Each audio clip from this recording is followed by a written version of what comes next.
সালাম আলাইকুম বন্ধুগণ, আবার আপনাদের সামনে আসলাম জিমের একটা ভিডিও নিয়ে। সেটা হলো আপনার ট্রাইসেপস কিভাবে বিল্ড করবেন। ট্রাইসেপস আমরা এই মাসলটার জন্য জিমে ওয়ার্কআউট করি, কিন্তু আমরা সঠিক জানি না যে এই ট্রাইসেপের আপনার সবচেয়ে মাস্টার যে ওয়ার্কআউট এটা কি।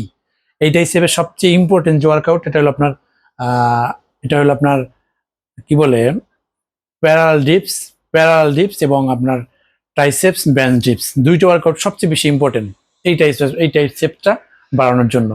তো এটা কিন্তু আপনি উইদাউট জিম ছাড়াও করতে পারেন। যেমন আপনার বাসায় বসে করতে পারবেন। সেক্ষেত্রে আপনার কি লাগবে? আপনার লাগবে এরকম চেয়ার বা একটা খাটের সাইড। সেক্ষেত্রে আপনি ট্রাইসেপ ওয়ার্কআউট খুব সহজে করতে পারবেন।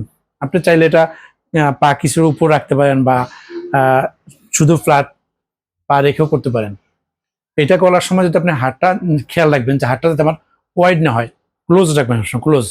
হাতটা যাতে এদিকে থাকে, এদিকে থাকলে আপনার পুরো ট্রাইসেপের পিক মাসলে ফোকাস হবে। পিক ট্রাইসেপ যাকে বলে পিক, এখানে বেশি ফোকাস করবেন। খুব দ্রুত এটা ডেভেলপ হয়। দ্রুত ডেভেলপের জন্য আপনার ট্রাইসেপের জন্য সবচেয়ে বেশি ইম্পর্টেন্ট হলো দুইটা ওয়ার্কআউট। এটা আমি দেখাবো এখন। একটা হলো বেঞ্চ ডিপস, বা এখন আমি চেয়ার দিয়ে মারবো, আর ক্লোজ পুশ আপ যেটা। ওকে, রেডি। পা যতটুকু আসে, কিন্তু ব্যাকবোন স্ট্রেট রাখতে হবে, ব্যাকবোনটা সোজা রাখতে হবে। ব্যাকবোন কখনোই করা যাবে না, রাউন্ড ব্যাক করা যাবে না। ব্যাকবোন স্ট্রেট থাকবে একেবারে সবসময়। যেই কোনো আপনার জিমের ভিতরে সবচেয়ে ইম্পর্টেন্ট হলো ব্যাকবোন স্ট্রেট রাখা, সোজা রাখা। ব্যাকবোন কখনোই ব্যাকা করা যাবে না। ঠিক আছে, রেডি। ফার্স্ট দেখেন, হ্যাঁ,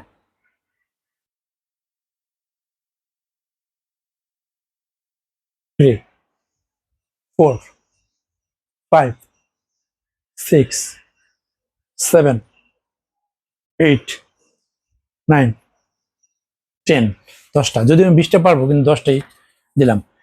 আরেকটা ব্যাপার হলো, আপনি যখন এই ওয়ার্কআউটটা করবেন দেখবেন যে আমরা ইউটিউব দেখে করি। যখন ইউটিউব দেখলে দেখা যায় যে মানুষ এরকম থাকে, বডি বিল্ডার যারা, তাদের ব্যাগ অনেক বেশি থাকে, অনেক বড় ব্যাক সাইড থাকে, তারা হয়তো ওয়াইড করে মারে। কিন্তু ওইটা আপনি কখনো চেষ্টা করবেন ওইভাবে মারা, কারণ আপনার যেভাবেই বডি যেমন থাকবে আপনি ওই অনুযায়ী মারার চেষ্টা করবেন সবসময়। এটা গেল একটা ওয়ার্কআউট। এটাকে বলে ডিপস, বেঞ্চ ডিপস বা আপনার ট্রাইসেপ ডিপস বলতে পারেন। কিন্তু এখন যে ওয়ার্কআউটটা দেখা গেল আপনার ক্লোজ পুশ আপ বা ডায়মন্ড পুশ আপ বলে।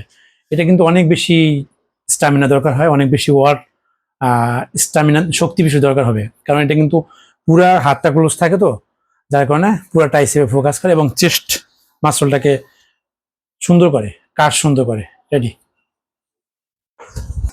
এরকম রাখবো ক্লোজ। ঠিক আছে, জাস্ট এটাও 10টা। 1, 2, 3, 4, 5, 6, 7, 8, 9, 10, 10টা। দেখেন আমি ওইটা 10টা মারছি, আমার তেমন কষ্ট নেই, কিন্তু এটা 10টা মারতে আমার খুব খবর হয়ে গেছে। এইটার জন্য আপনার এই ট্রাইসেপসের মাসলের জন্য খুবই ইম্পর্টেন্ট ওয়ার্কআউট। এটা যদি বাসায় আপনি করতে পারেন খুবই ভালো। জিমে গেলে তো খুবই ভালো, কিন্তু বাসায় করলেও একেবারে খারাপ না। ভালো বডি হবে, বডি ফিট থাকবে, মাসল ফিট থাকবে। Thank you.